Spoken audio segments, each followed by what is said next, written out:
Tours and Travels, a leading Kailash Manas Sarovar tour operator.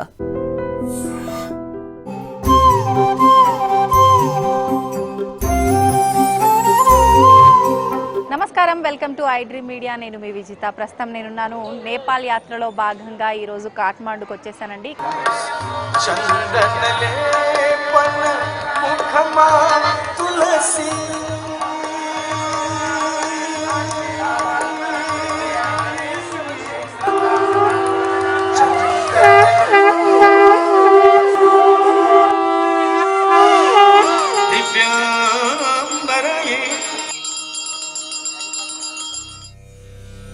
Welcome to I dream యాత్ర with Gayatri tours and travels. ఈ episode లో పశుపతినాథ్ క్షేత్ర విశేషాలు చూద్దాం. నేపాల్ దేశంలోని కాఠ్మాండు నగరం హిమాలయాల కింద పరవళ్లు తొక్కే పవిత్ర బాగ్మతి నది తీరంలో అక్కడే వెలసి ఉంది మహాశివుడైన పశుపతినాథ స్వామి ఆలయం. ఇది కేవలం ఒక ఆలయం కాదు, అనాది నుంచి శివభక్తులకు జీవన మార్గం చూపుతున్న ఆధ్యాత్మిక క్షేత్రం. పశుపతినాథ్ అంటే పశువులకు అధిపతి. ఇక్కడ పశువు అన్న మాటకి అర్థం మానవుడి అజ్ఞానం, పాశాలతో బంధించబడిన జీవుల అందరినీ సూచిస్తుంది. శివుడు ఆ పాశాలను తెచ్చే దేవుడు, విముక్తి ఇచ్చే తత్వ దీప్తి. ఈ ఆలయం చరిత్ర ప్రకారం కనీసం 1600 ఏళ్ల నాటిదిగా భావించబడుతుంది. ప్రస్తుతం కనిపించే నిర్మాణం 17వ శతాబ్దంలో మల్ల వంశాధిపతి భూపాలేంద్ర మల్లచే పునర్నిర్మించబడింది. ఇది నేపాలీ పగోడా శైలిలో నిర్మించబడింది. ప్రధాన శివలింగానికి 4 ముఖాలున్నాయి. ఇవి 4 దిక్కుల వైపు చూస్తూ భక్తులను ఆశీర్వదిస్తాయి. ఈ ఆలయంలో ప్రవేశించటానికి కేవలం హిందూ ధర్మాన్ని పాటించే వారికి మాత్రమే అనుమతి ఉంటుంది.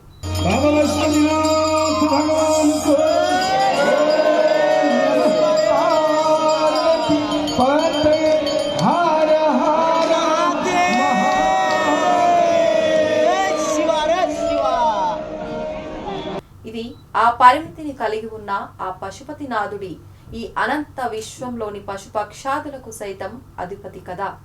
ఇది కేవలం ప్రార్థనా స్థలం కాదు, బాగ్మతి నది తీరంలో అంత్యక్రియలు కూడా జరుగుతాయి. ఇక్కడ మరణం కూడా పవిత్రమవుతుంది అనే నమ్మకం కూడా ఉంది. ప్రతి సంవత్సరం మహాశివరాత్రి సందర్భంగా లక్షలాది భక్తులు ఈ క్షేత్రాన్ని దర్శించేందుకు వస్తారు. భారతదేశం నుండి మాత్రమే కాదు, నేపాల్, శ్రీలంక, భూటాన్, టిబెట్ ఎక్కడ నుండి వచ్చినా ఒకటే శబ్దం, ఓం నమః శివాయ. పశుపతినాథ్ దేవాలయం ప్రతి ఒక్క శివభక్తుడు ఒక్కసారైనా తప్పక పయనించాల్సిన ఆధ్యాత్మిక ప్రయాణ స్థలం. ఓం పశుపతినాథాయ నమః. నేపాల్ యాత్ర అనగానే మనందరికీ గుర్తొచ్చేది పశుపతినాథ్, ముక్తినాథ్. ఈ 2 ఆలయాలు కూడా మనకి గుర్తొస్తూ ఉంటాయి. ఖచ్చితంగా దర్శించుకోవాల్సిన క్షేత్రాలు అని కూడా చెప్తూ ఉంటాము. అయితే పశుపతినాథ్ ఆలయ దర్శనానికి ముందర మనం మాట్లాడుకోబోయే కొన్ని విషయాలు ఏంటి అనంటే, ఇక్కడ ఆచార వ్యవహారాలు అన్నీ కూడా ఆదిశంకరాచార్యుల వారి పరంపరగా మన సౌత్ ఇండియన్కి సంబంధించిన అర్చకులే ఇక్కడ అర్చకత్వం వహిస్తారు అని చెప్పి, ఒక 4-5 అర్చకులు మాత్రమే గర్భగుడిలోకి ప్రవేశం ఉంది అని చెప్పి చెప్తూ ఉంటారు. అసలు ఏంటి పశుపతినాథ్ ఆలయం యొక్క విశిష్టత ఏంటి, స్వామివారి యొక్క మహత్యం ఏంటో ఇప్పుడు మనం అడిగి తెలుసుకునే ప్రయత్నం చేద్దాం.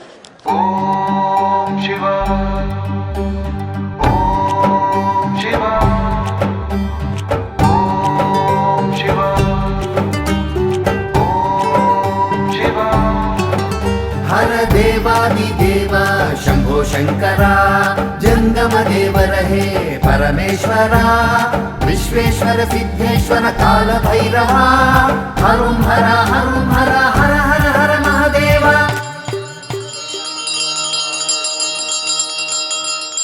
ప్రస్తుతం మనతో పాటు ఉన్నారు భరత్ కుమార్ శర్మ గారు. ఇప్పుడు గురుగారితో మాట్లాడి పశుపతినాథ్ ఆలయం యొక్క విశిష్టత గురించి, స్వామివారి మహత్యం గురించి అడిగి తెలుసుకుందాం. గురుగారు నమస్కారం అండి. నమస్తే. హర హర మహాదేవ్. హర హర మహాదేవ్.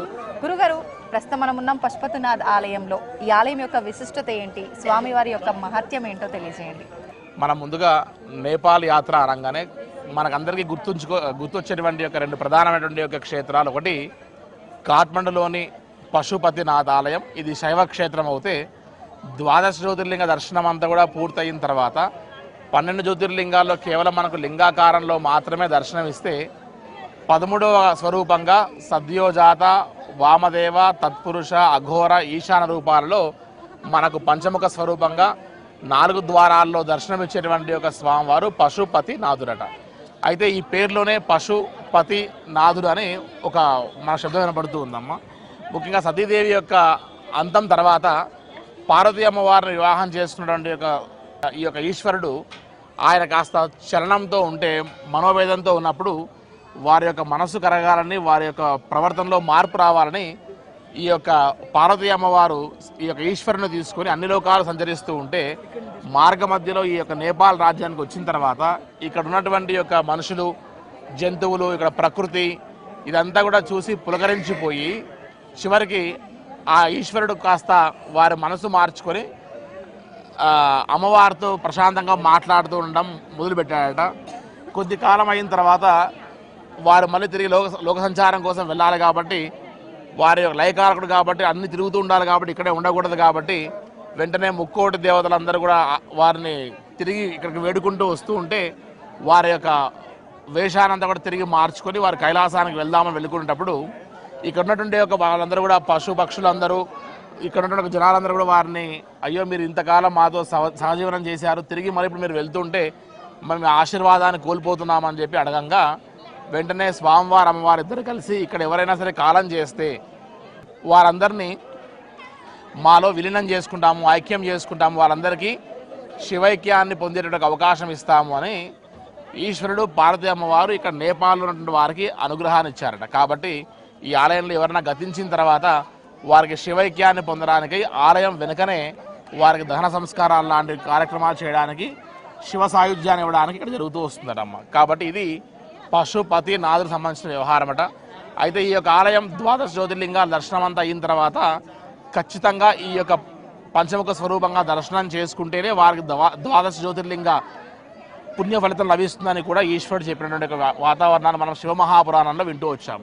ఇప్పుడు ఆదిశంకరాచార్య వారు 12 జ్యోతిర్లింగాలకు సంబంధించినటువంటి ఒక ఆలయంగా భావించి ఎప్పుడో పరంపర నుంచి మొదలుపెట్టి ఇవాళ వరకు కూడా ఇక్కడ అర్చన జరిగేటువంటి వ్యవహారం అంతా కూడా పూజాది కైంకర్యాలన్నీ కూడా శంకరాచార్య పరంపరలోనే జరుగుతూ రావడం అనేటువంటిది విశేషంగా మనం గమనిస్తూ వస్తాం.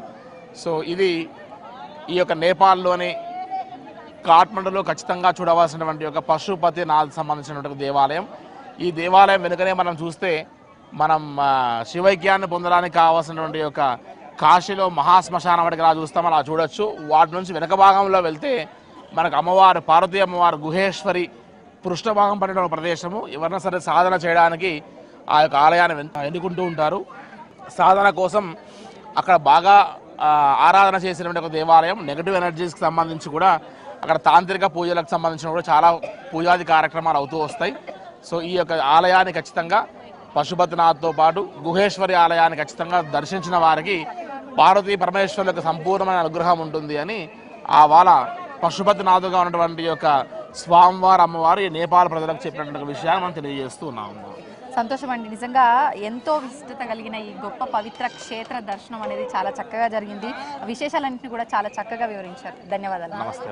నమస్తే. దేవాదిదేవా శంభో శంకరా జంగమ దేవరహే పరమేశ్వరా విశ్వేశ్వర సిద్ధేశ్వర కాల భైరవా హరుం హర హరుం హర హర హర హర మహాదేవ హైందవ మండల వాసితలింగం బిందునాద పరిభావితలింగం సింధు సుతాపతి వందితలింగం పూజయామి శుభ పార్థివలింగం కాశీ క్షేత్ర ప్రతిష్ఠితలింగం పాశ విభేదన పర్వతలింగం ప్రాశనపాన వివర్జితలింగం పూజయామి శుభ పార్థివలింగం ఖండిత దానవ పట్టణలింగం మండిత దైవ సభాస్థలలింగం పండిత దేశిక హృద్రుతలింగం పూజయామి శుభ పార్థివలింగం గగనవ్యాపి మహోజ్వలలింగం భగవతీ